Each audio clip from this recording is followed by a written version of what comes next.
Very much indeed. Good day, everybody. Welcome to this open online briefing, and really pleased to be with you all. Thank you, Catherine. Thank you, Mahika. The world is still in the midst of the most extraordinary and complex pandemic due to the coronavirus. We have been spending the last 2 weeks establishing what we hope will be a meaningful narrative for ourselves and we hope for others as we shift from seeing this pandemic as a short-term emergency to seeing it as the beginning of what will be a longer-term period of living with the virus. And we believe that for humanity to live with this virus, humanity will also need to make some changes, because living with the virus doesn't simply mean letting the virus do what it wants. What we've done is we've said very clearly that there is a pattern, and there is a situation where it tends to build up in spikes of infection that then lead to surges, and that the size of a surge is related to two things. Firstly, the nature of the virus that's infecting people, and secondly, the degree of people's immunity when they are challenged by this virus. Now, the reason why we're saying the nature of the virus is simply because this virus is mutating constantly, variants are appearing. We believe that not every variant is detected, because you have to have pretty sophisticated testing to pick them up. And so we can't say for certain which variant is causing mischief in which place. So instead we're saying there are variants and they are going to go on coming. And perhaps most importantly, you can't assume that the next variant will be milder than the last one. From an evolutionary biology point of view, you anticipate that the next variant will be milder than the previous one, but actually, in practice, it's perfectly possible that in an isolated location, a nasty variant will appear. And even if it's not highly transmissible, that nasty variant can still cause a lot of problems in the local vicinity. It may not move widely, but it can be focal and difficult. So what we're saying is, variants are going to appear. Don't assume they're always going to be milder than the previous one, and always be looking out for them. On immunity, we're saying your immunity reduces month on month after you've had COVID or after you've been immunized. And it's not diminishing that immunity at the same rate in everybody, and that's what's difficult about it. Some people seem to lose their immunity really quite quickly in the space of months. Others seem to hold their immunity. It's older people who seem to lose their immunity quicker. It's people who are known to have immune deficiency. And it may be that there are certain vaccines that are associated with more rapid diminution of immunity. And we can talk about that in the discussion if you like. There's not the science to really support it, but there are anecdotal reports of better persistence of immunity with certain vaccines over certain others. So that's a rather unsatisfactory situation and jolly hard to explain, but it's the reality. This thing surges about every 4 months at the moment. It's just going into another surge in Western Europe, probably in North America. It's in the midst of a very nasty surge in China. And the size of the surge and the extent of damage to people, in our view, depends on these two things: the virus that's doing the trouble and the immunity and the persistence of immunity in people. So here we have it, 4 monthly surges of a dangerous virus that can cause long-term illness as well as severe acute illness, and in older people and people with diabetes and heart disease, it can cause death. There is no virtue at all in activities that simply are designed to let this virus do what it wants to do. No. At this stage, especially in places where we see case numbers are rising, and if we don't know it for sure, where we suspect case numbers are rising, then we need to be really careful. And that brings me to my famous 4 Ps. People are the solution, because the virus is the problem, and it's only people that can deal with it. And if the people are going to be the solution, first thing that matters is to prevent transmission by physical distancing, 2 meters, mask wearing, properly fitting mask over nose and mouth, together with hand hygiene and cough hygiene, together with ventilation in confined spaces. And those, although they sound remarkably simple in this discussion called public health and safety measures, it seems that in certain communities they are seen to be profoundly insulting. But we people who want to do everything we possibly can to stop this pandemic from causing long-term damage or causing acute suffering in older people, we're going to keep saying prevent transmission. And it obviously takes us into a bit of a conflict with the people who are saying, what's the point? Number 2 is we're saying protect the vulnerable. Yeah, I'm 72. I've got a few little issues with some of my blood vessels. I need to be careful. And so I need to protect myself. And the best way to protect myself is to be immunized. And so I'm keeping up to date with my immunizations. I've had 3, and I'll probably have a 4th soon when I can get it. I mean, I should actually look a bit smart about it. I'm also going to do everything I can to protect myself through keeping out the way of other people. I'm not going to live in complete isolation, but I am going to be thoughtful about where I am. If I do public transport, I'm going to wear my mask most of the time. And if I'm in meetings, especially if we're close, unless I'm deeply embarrassed about it, I'm going to wear my mask. I mean, I do find it difficult if I'm the only mask wearer around a table, but I think all of us are experiencing that. But I want to protect myself. And so this preventing transmission and protection are 2 of the key activities. And the 3rd and last one is prepare for those surges. Get everybody ready, bring them in to do an exercise, to go to what they would do if there was a surge in Telford or something like that. And so you bring them in and you say, let's simulate what goes on if we get a surge, and let's work out who are we going to bring in to the incident management team. Are we going to bring the local sports clubs, the local religious organisations? Are we going to bring the local factories?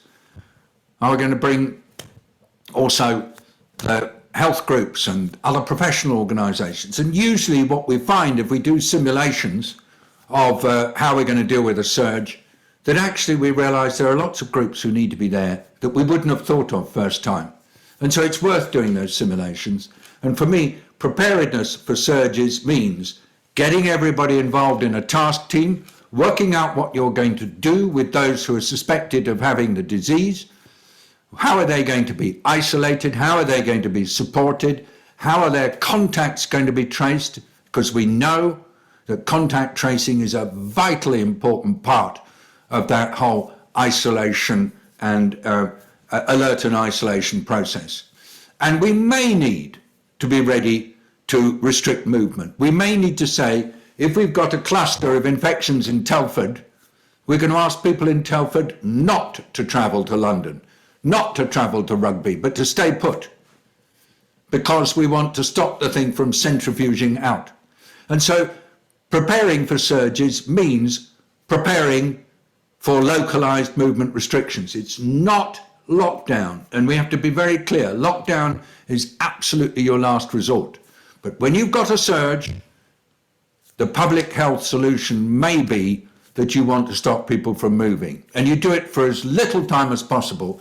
But the whole point is that if you're preparing for surges using a protocol, you will also spend time explaining to these local groups who are going to be in your incident management team what it is that you do when you get a surge. You'll explain to them what the signal is, you'll explain to them what the procedure is, you'll explain to them how people will be supported.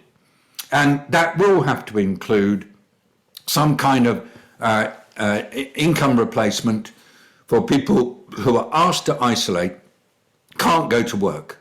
It's just no good expecting them to do this without some kind of cash. And of course, this is really embarrassing for governments. They don't like it. And so quite often governments will not support isolation, and you will find that will also impact on what their surge management policies are. But we take the view that actually, if you're going to ask people to isolate, you've got to be able to make sure they're not suffering a massive penalty. And some of you will have heard me say this. In the UK in 2020, when we looked at this, the sick pay that people could get was about £94 a week. Whereas, like people, for example, who'd come to work in agricultural processing, like dealing with poultry or vegetables or whatever, in a normal week, they would get 450. I mean, that's through working hugely long hours and all that stuff. But the whole point is that their lifestyles are built around an income of around 450 a week. They're probably sending remittances back to family in some other place. And so to suddenly ask them to isolate for 10 days on or something like that on £94 a week, it's very tricky. It doesn't work. And so all these issues about preparing for how you deal with a surge, they're not trivial.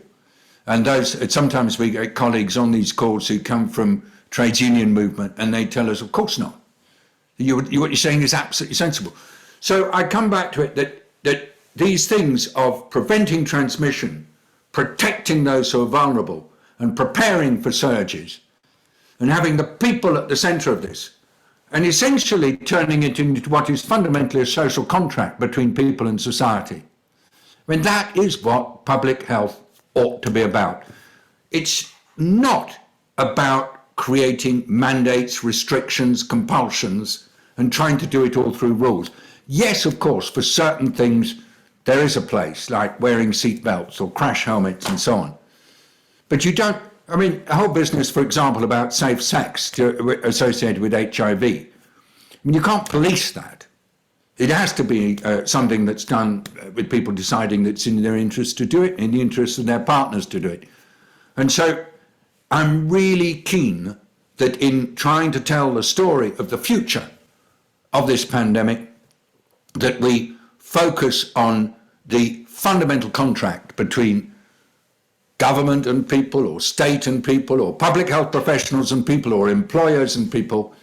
But in that, it's never a written contract, but is the basic belief that people are the solution. So I've been talking about this, as I say, during the last 2 weeks in sort of scientific lectures or in my media work or other places, because the conclusion I reached, and mostly through these conversations we have in these briefings, just was that the story isn't there. And so people get information off the media, they get information at work, they get information from friends and family, they get information at the pub or at the bar or at the restaurant. But there isn't a sort of nice place in which to put that story. I mean, even the books that I've read, kids' books, adults' books about the pandemic, they're not fundamentally explaining that there is this balance between the susceptibility of the individual and the aggression of the virus, and that essentially it is about managing that interface and managing it for all of society. Now, we're going to be stuck a bit if we can't get tests accessible to people, particularly those tests that you use for rapid detection. I'm sure many of you have used them. You have to swab yourself, never fun. I bet you love that. And then you have to put it into a little tube and swirl it around. And after 30 seconds, you drip from the tube into the slide, and then as the substance that's your gunk moves across the slide and encounters various chemicals that react with antigens in the sample, lo and behold, a line appears. And so if you've got the COVID, then you get two lines. One is the test line and one is the line that shows you've got COVID. If you're negative, you still get one line appearing to show you that the slide that you're using is still valid. Now, these rapid tests are an absolute boon. They're still a bit unreliable. They're a bit insensitive and non-specific and so on. But they're not bad, and actually many of us rely on them for organising our lives. And it's quite important that they're not at great expense. I mean, here in Switzerland-France border, if you buy them at a pharmacy, they're about the equivalent of €5 each. But that's too expensive for most people. So I actually want to make the case to governments that enabling people to access tests free of charge is an important part of your control strategy, especially if you're asking people to live with the virus, because you can't live with the virus if you don't know where that virus is. If you're the solution, and the virus is the problem, and you're trying to live with it, you need to know if it's building up in Lewisham or somewhere. And so, how do you do that? Well, the only way is you've got to be able to test. And, you know, if it's really difficult to get testing done by authorities, either because there's a queue or because it costs £150 for a PCR, then it's a no-brainer that you want people to be able to test themselves. And that's what you need to do if you're going to make sense of how this disease is behaving in factories or in schools. And that's how people can work out what to do with it. And you know, if one can build a system, which has happened in some European countries, that if you're using a rapid test, there's also a requirement that your rapid test result goes to some authority somewhere, so it's counted in the numbers, then even better.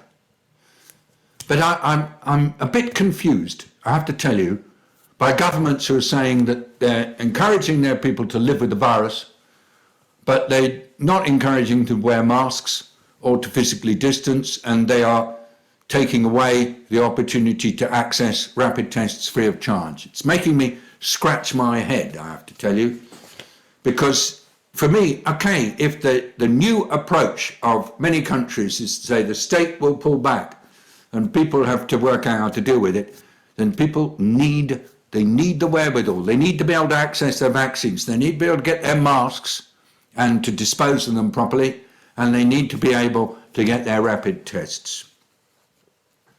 Now, I wanted to just finish by saying that actually this world has been made infinitely poorer as a result of COVID, because COVID has damaged opportunities for employment in a lot of sectors. It's really hit tourism. It's hit hospitality.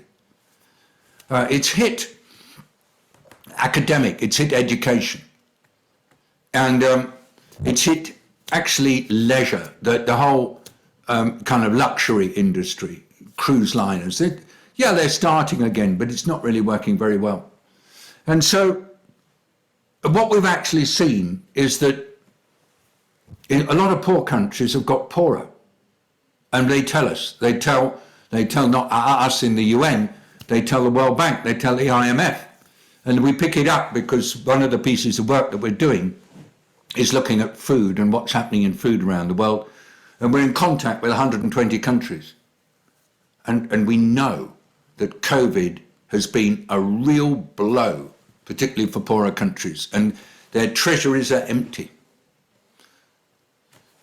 And now, what's happening? Well, climate change is accelerating, you know that. But also, since December last year, food prices have been higher than ever before. And it's applying to grains, it's applying to oils, and it's applying to some livestock products as well. And in the last 6 weeks, they've gone up even faster.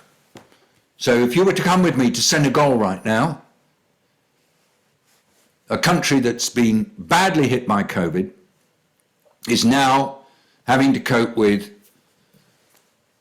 a significant rise in prices of flour and other essential ingredients, and bread might be double the cost.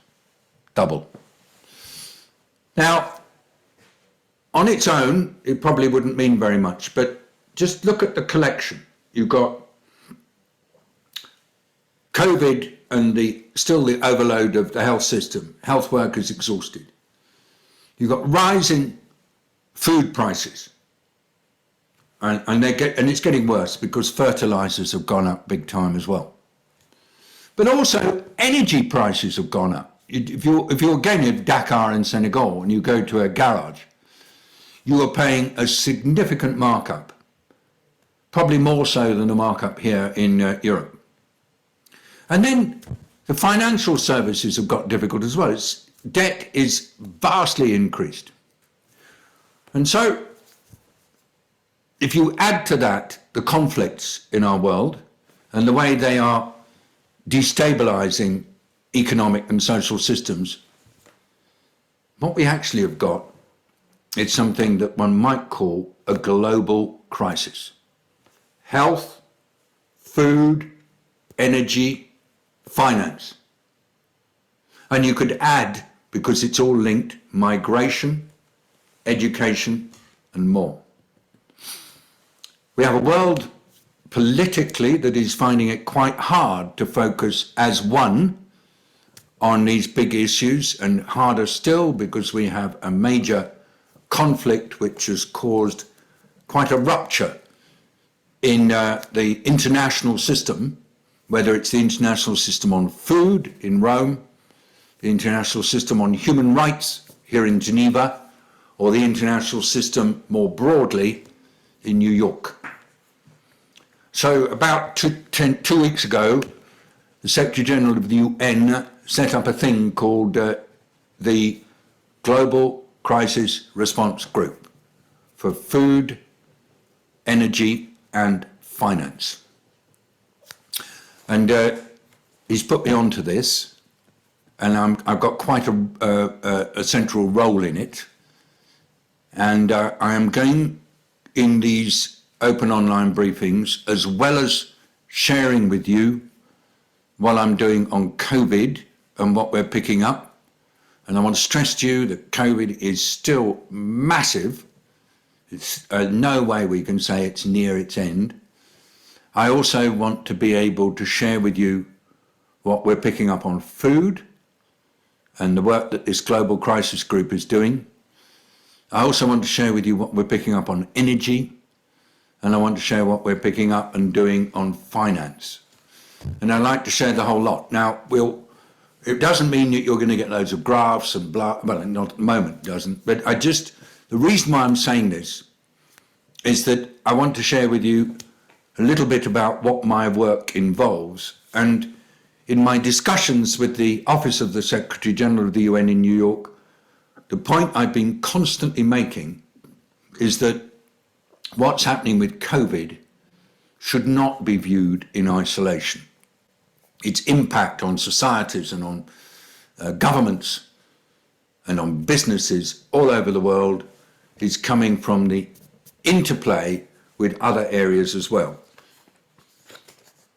And then if we start looking at the kind of collective, and remember I said that it's health, food, energy and finance, but I've also said that these challenges, which actually influence the way we just run our lives, we're all influenced by ups and downs in these areas, but when things go wrong, and people cannot access food, or cannot access energy, or cannot get health care, or cannot get finance and get into debt, they get upset.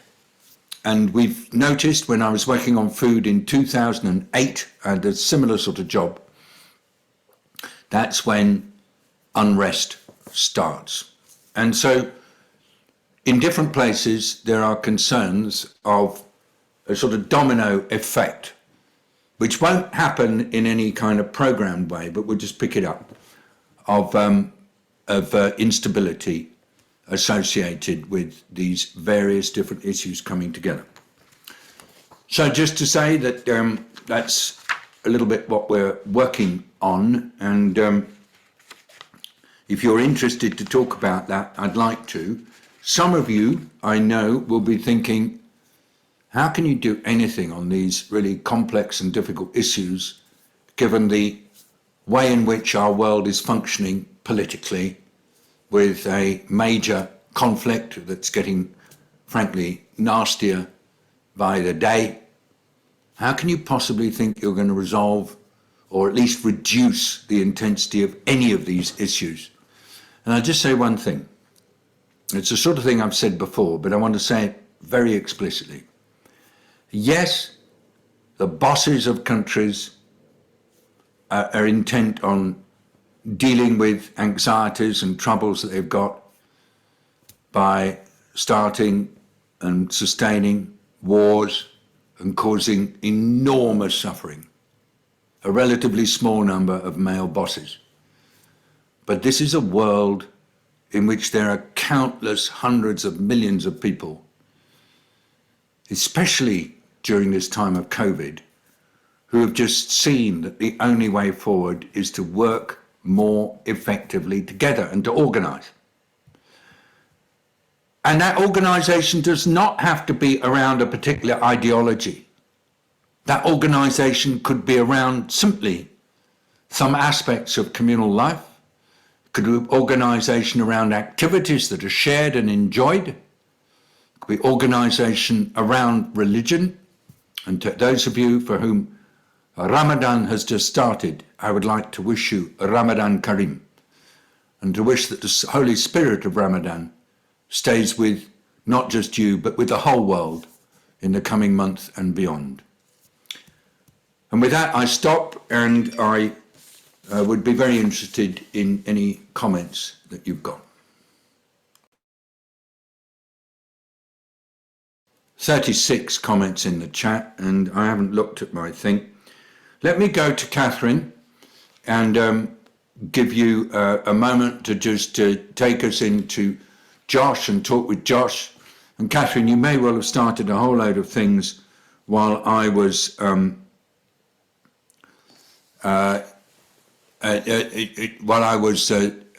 being late. I was on this global crisis response group. I'm sorry about that. But Catherine, come in now, and then we'll go to Annie. And Annie, at the point you raise, I've just, Kat just sent it to me. I need to talk to you. We need to have a conversation about these things. So we'll start with you. Kat, please. My internet is being a little bit fussy today. I'm sorry about that. I don't know if you know, in Geneva, it's snowing. And apparently my internet is objecting to the weather. But hi, everybody. Happy Friday. Again, it's lovely to be here with you. I wanted to say, because we didn't get a chance to say at the beginning, that this is being recorded. So if there's anything that you say that you don't want to have show up on the recording that we'll put on the 4SD website, please do let us know and we'll edit it. You can send me an email anytime. But the next thing is that I want to go to our friend Josh, who I like has put down as his title here, Josh, illustrator, which is fantastic. Will you give us some insight to your beautiful picture here, Josh? Yeah, hi everybody. It's great to be here today. I'm starting to build a picture from what David's been saying about the key points of looking to the future and how we live with this virus. It's not a short-term thing, it's a long-term thing. We see patterns. So on the left-hand side of the image, I've shown a graph showing the spikes and the peaks and troughs, showing this 4-monthly rhythm that's building. Then to the right of that, we have this kind of cage with the virus is kind of being kept in this cage. And there's a speech bubble saying here, the short-term local isolation with financial support is the way to go. And I'm just drawing a kind of a surgeon or a medic just below that who's kind of making these points. That if that's the way to go, then if you have no access to testing and to masks, then you don't have that management. So they need to do the maths on that one. And then above there, I have a picture of the planet here. We're hearing that access to finances and to resources is restricted. Costs are going up. It's creating this huge imbalance. And food, health, energy, finance, these are all things which are affected by this. So I'm drawing that, and underneath there, I'm going to draw this image, which I thought was very beautifully put by David, about people are coming together and they're learning to work together. This is the solution. People power, dare I use that phrase, does seem to be the way through. So that's what I'm up to so far. Thank you. I always find it remarkable how much you managed to get on one page. I need to take a note from you, because I think it would have taken me about 6 pages to get all that in there. 6 pints of coffee. Does that help? Oh, good. I was going to helps. say, I can't quite tell whether more coffee or a glass of wine would do me better if I'm trying to figure out how to do that. But there you go. Probably not the public healthy thing to say, but I was just sitting here thinking, how remarkable. All right, listen, thanks, Josh, so much. We'll come back to you at the end. And in the meantime, David, the chat is, as always, lively. So I hand it back to you. I think you will have plenty of people and plenty of things to say.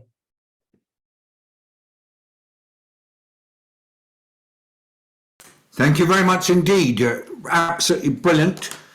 Josh, it's so good that you are prepared to not only come and draw, but also to tell us how you do it. And I'm so grateful, because it's giving me insight into the way you live illustrators work. As always, Catherine, you know how much I appreciate the way you do this. And now, Kat, if I get stuck, you help me. But Annie, if you'd like to start, and I know you've got 2 or 3 things you'd like to raise, and then what I'm probably going to do is pass the conversation on. If while Annie is talking, you really want to come in, then jump up and down to get my attention, or do the hand raise in the, if you've got a computer, in the reactions thing. I've just done it for myself.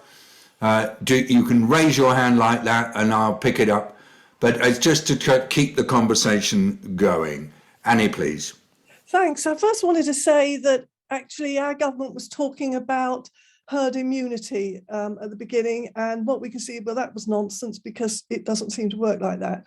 But what I really wanted to talk about was your global crisis response group, and from a social development point of view, where we try and join things up, just how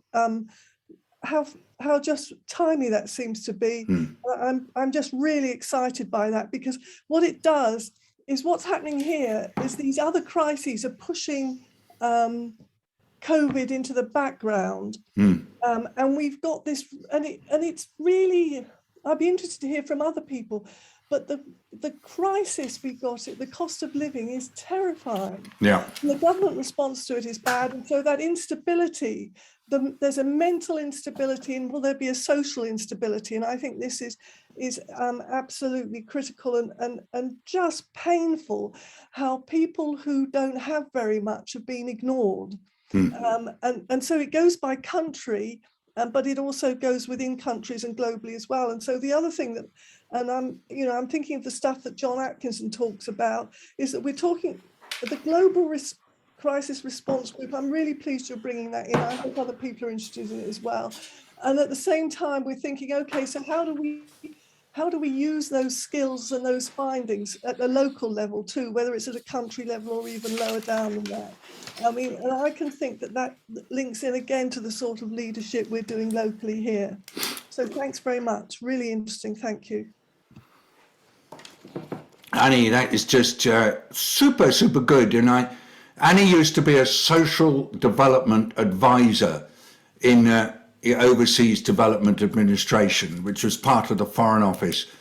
That's in the UK, because this business of development being inside the Foreign Office, it's not new. It was also happening when I started out, and when Annie started. I know it's back there. No, I was just trying to say we've kind of gone around full circle. Yeah, it's like everything goes around. It's not in its right place. We should be separate from them. But hey, that's a different discussion. Yeah, of course. All right. Thank you, Annie. And let's just keep going through the order there on my thing. Go ahead, please. Thank you, Annie. And maintain the conversation. Build off, Annie, if you like. David. Hi, David and everybody. Always good to be on the call. And as for the weather, Catherine, here it's not much better than what you have. We started with 6 in the morning and it's going down to 2 in a couple of hours. I don't know which part of all of this stuff you'd like me to discuss. I just got off a call with former World Food Program colleagues, David, and we meet monthly. And I'm also on the alumni committee. We actually have a very robust alumni. And we're deeply concerned about what's going on in the world, COVID and the recent war in Europe that's impacting the world, and too many people are going hungry as a result. It's scary. I mean, it's absolutely frightening. COVID is still with us. In Montreal, we're having another surge. The BA2 is alive and well. The numbers, they don't give the numbers anymore, i.e. the government doesn't give numbers anymore because testing doesn't happen and you just have the home test. And so that doesn't give us an accurate number on, obviously, on who's affected. But the government is focusing on hospitalization and death, and they're on the increase in the past week to 10 days. So that's of serious concern. Restrictions have been removed, only masks are left. And they're supposed to be removed here in Quebec, in the province of Quebec, mid-April. Potentially, hopefully, with this surge, they might delay that. In Ontario, I understand in most places, masks aren't required. But again, my personal focus, being originally from Egypt, as you know, I look at countries like that were severely affected by COVID, but not really quantified and not really, people continue to move on and they get sick and they die, unfortunately, in some cases. But they kept moving, and now they're hit with a devaluation of the pound, concerns about getting food, and literally on the eve of Ramadan, and thank you for mentioning Ramadan, prices have shot up 20%.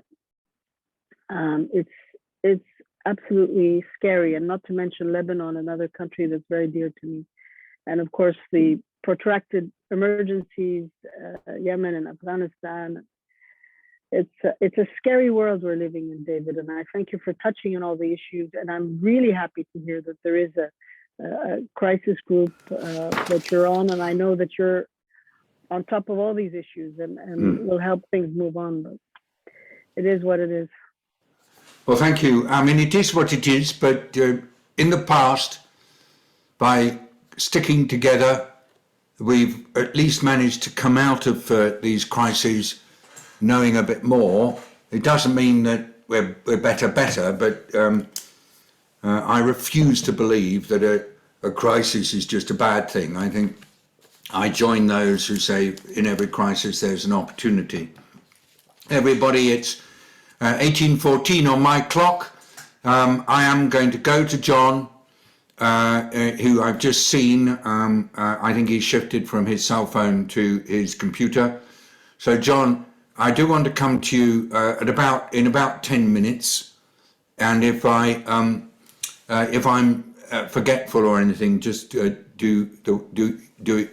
use the usual techniques. Thank you very much indeed. I want to say to you, Gawaha, the real thing that discussing with colleagues at country level, like from different countries around the world, Philippines and recently, the real thing that's hurting people is inflation, rising costs.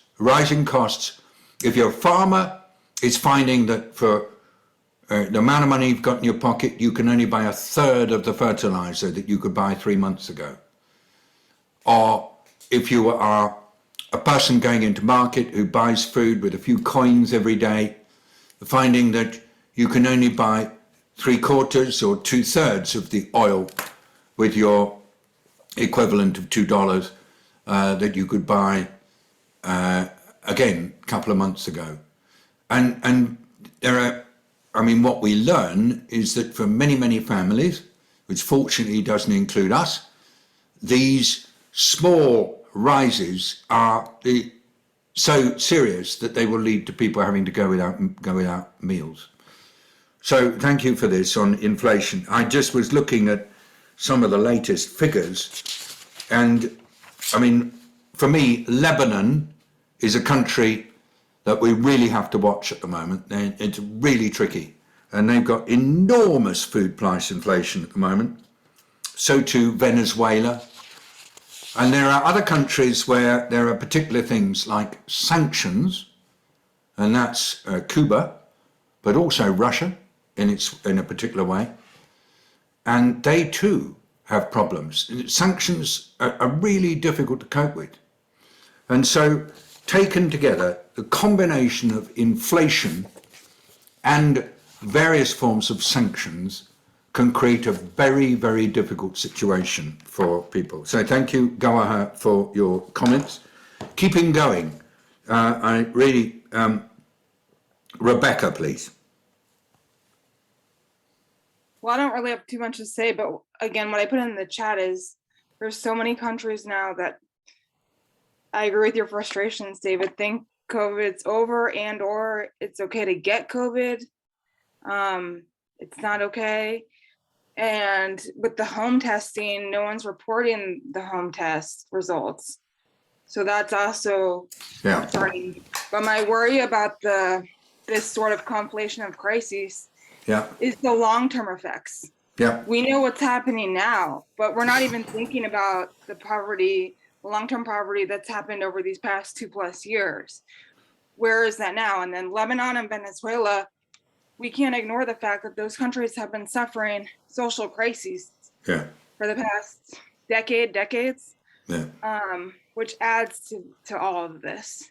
So that's all I'll say. I'm prepared to travel a lot the next couple weeks, and I'm prepared to be the only one with a mask. And I say that again, having 5 vaccine doses. It's not just that I don't feel immune, but it's also about setting an example. Rebecca, it's beautiful to hear. Now, just to build on what Rebecca just said with her 5 vaccines, Marianne said, can we talk about the relative efficacy of vaccines? And at one level, it's relatively easy, and at another level, it's super difficult.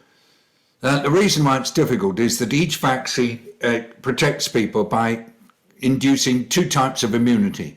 Immunity due to compounds in your blood called antibodies, and immunity due to cells in your blood that have the capacity to really kill invaders, basically.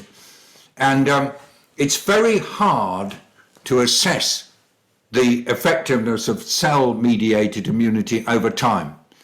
It's easier to see what happens to the immunity due to antibodies. Now, it looks as though both kinds of immunity are strongest when you use these messenger RNA vaccines, which is particularly the Pfizer-BioNTech vaccine and the Moderna vaccine. It seems that there's pretty good protection with the Johnson & Johnson vaccine. The AstraZeneca vaccine, there's really quite broad spectrum of views, but the increasing perception is that it's pretty good. The Chinese vaccine may have a slightly lower spectrum of efficacy, and the Russia vaccine, Sputnik 5, has not yet got onto the WHO emergency use listing, and I can't really talk about its efficacy because I just don't know. There are very different claims being made. But in summary, Marianne, there most definitely is a spectrum of efficacy. And this is important. What my colleagues in the UK are telling me is that if you've had 2 AstraZenecas, then it's useful if you get a booster, which is an mRNA. Or if you've had 2 mRNAs, it's useful if you get your booster, which is an AstraZeneca.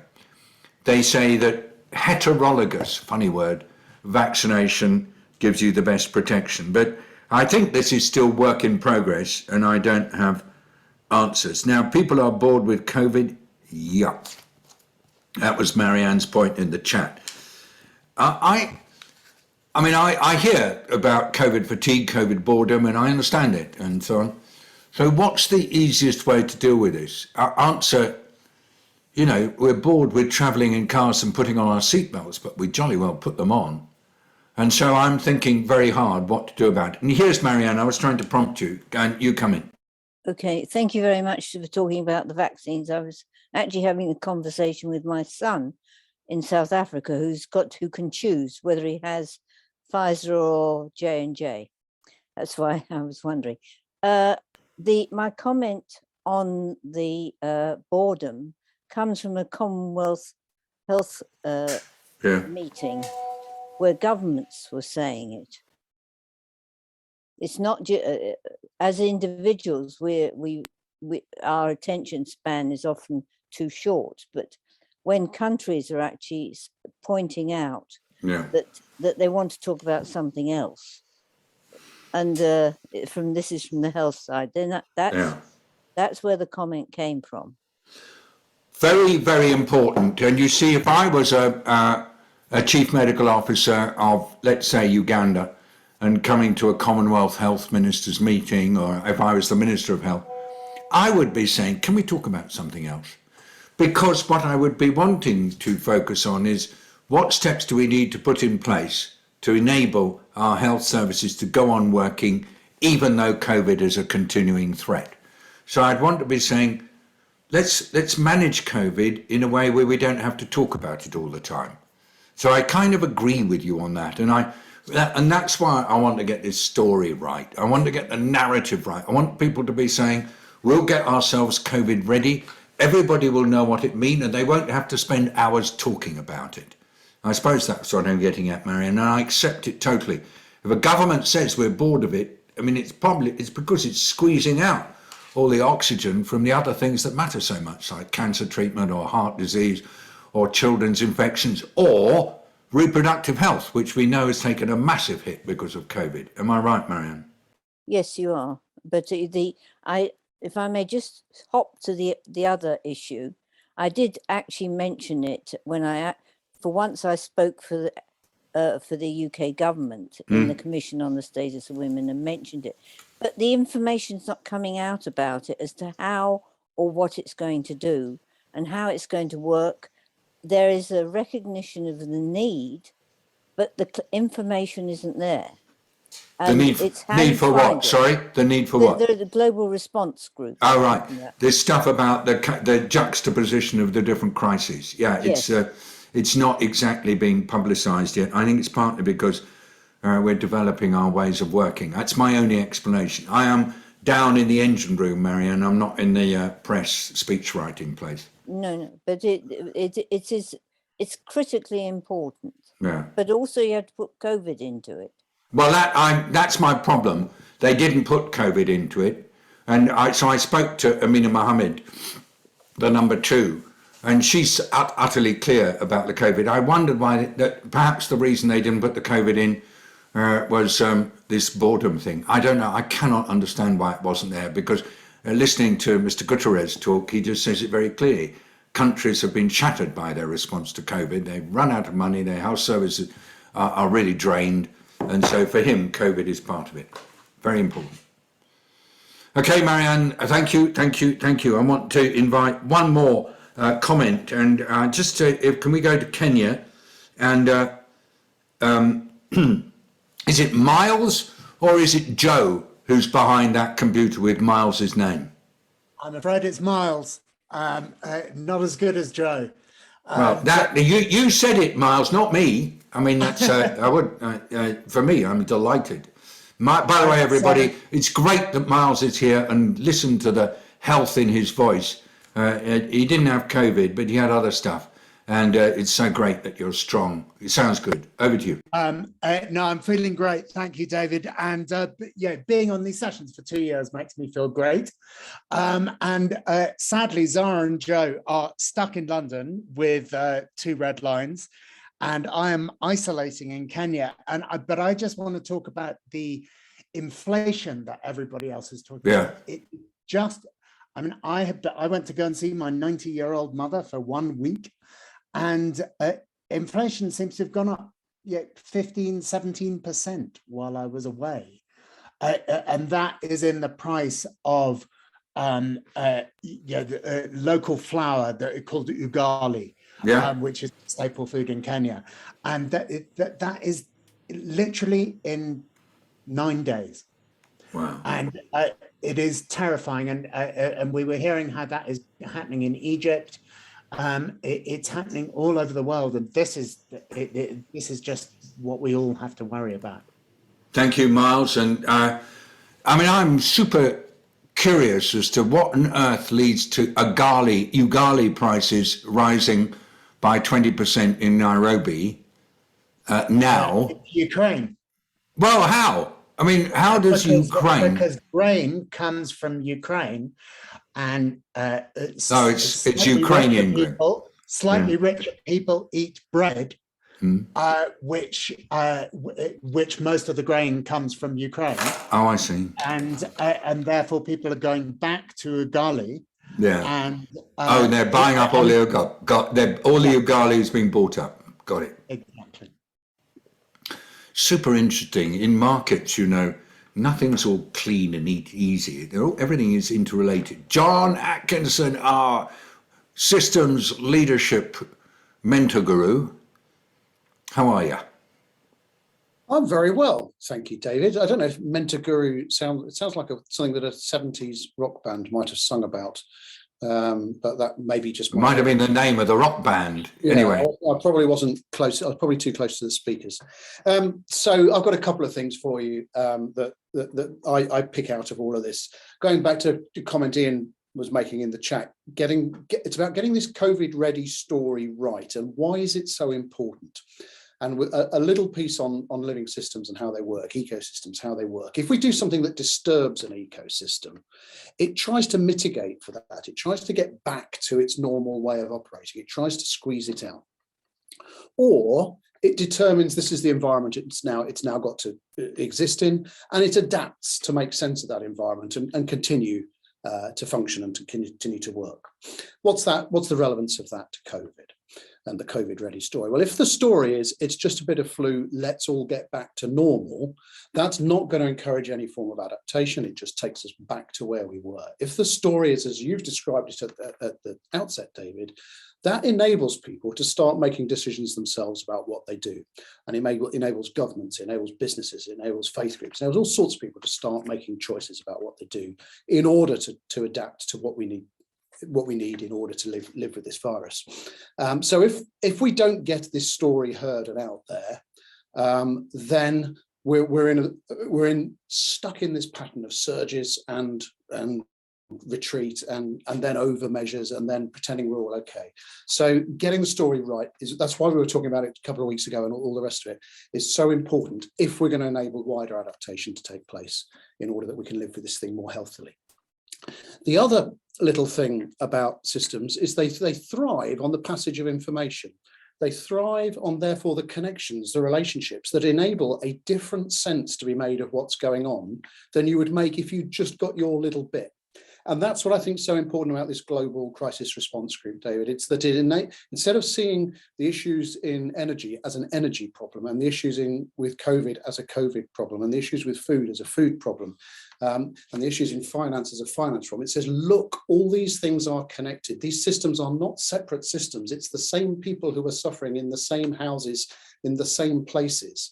And this is the impact of it all coming together. If we can surface that, people will make different decisions about what they do. And some of those will be ones that we might think might be detrimental. It might be hoarding, it might be racketeering.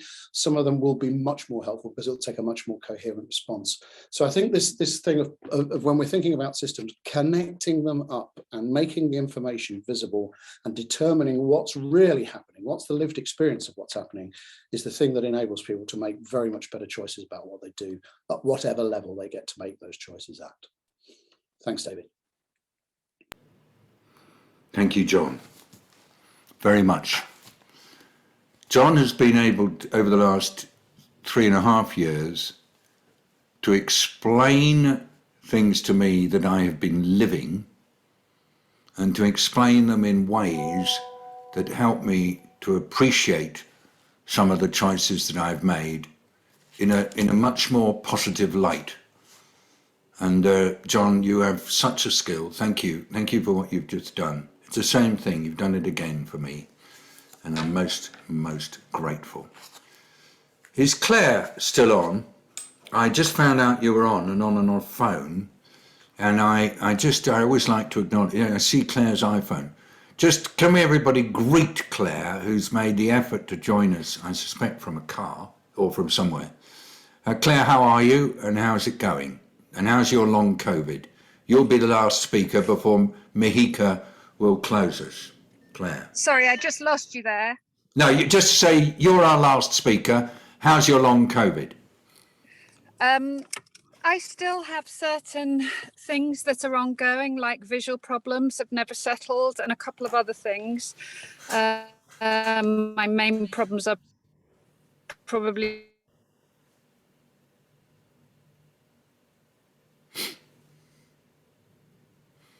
if you can previous, just 5 million of it.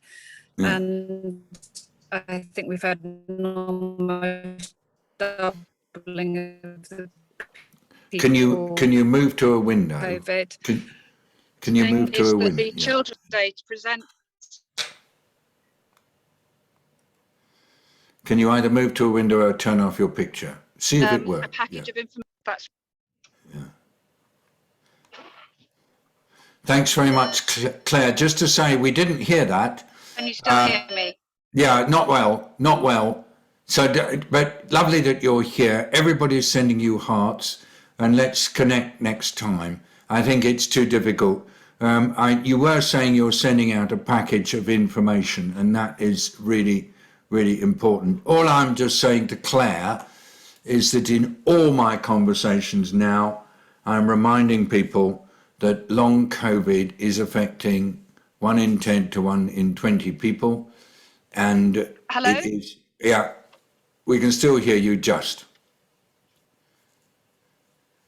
Can you, yeah, okay. Claire, I'm going to ring us off now. Everybody go over to Mahika for some last words and then we will close. Mahika, you have the floor. Thanks, David. I'll just spotlight Josh's drawing. Yeah, amazing. I love the image of COVID in a cage or a cube. For me, it also highlights why today's briefing was extra important in terms of not looking at COVID as an isolated conversation or something that happens with no consequence or confluence of other. As David's role in the global crisis group opens up these lines and opens up the dialogue in our briefings as well, about how COVID exists alongside other crises. And as Rebecca mentioned, widens the gap between those who are poor and vulnerable with long-lasting, long-term consequences, which we can't even comprehend yet. It's also important for me to understand that we are all making difficult choices, not just governments and leaders, but even when we as individuals make decisions, whether to go visit our older relatives, like Rebecca with her 101-year-old grandmom, Miles's daughter who is isolating in London instead of going back to school in Kenya, even just wearing a mask at the supermarket when no one else is, like Annie and Keith mentioned. We need to make these choices and be brave and kind in our own spheres of influence, because no one exists in isolation. What happens in one part of the world affects us, and I think that's really important. And to me, this brief today was very important. So Catherine and Mahika are sharpening our briefs and turning them into stories, and then the stories are being presented through me, and then they're being picked up by our illustrators. We really hope that in the process of these briefings, we're helping you with your own representation of this. We thank you very much indeed for joining us. Now, 2 weeks from now is the 15th of April. The 15th of April is Good Friday. And I've decided that for lots of reasons, including the fact that I want to travel that day, we won't do a briefing on the 15th. So what we're going to do is to just switch to a different rhythm. Now, if anybody is affected by this, we need to know. But we're planning to do a briefing in 3 weeks' time on the 22nd of April. And then after that, a briefing on the 6th of May. So we will only lose 1 week by the cancellation of the 15th. Obviously, if anything happens that makes me feel that I should contact you and ask for an earlier meeting, I will do so. So just in your diaries, if you keep them, 15th of April, no briefing, 22nd of April, briefing. To all of you who send us emails and who are keeping in touch with us through the LinkedIn group, just thank you very, very much indeed. And with that, on behalf of Catherine, on behalf of Mahika, on behalf of John, Florence, and the many other of our 4SD team who are actually listening in, I think Will and Tessie, both here, we would like to say goodbye to you, and we would like to wish you happy and healthy next 2 weeks. And also, if you celebrate it, having mentioned Ramadan, I would also like to wish those of you who celebrate it a happy Easter. With that, thank you and bye-bye.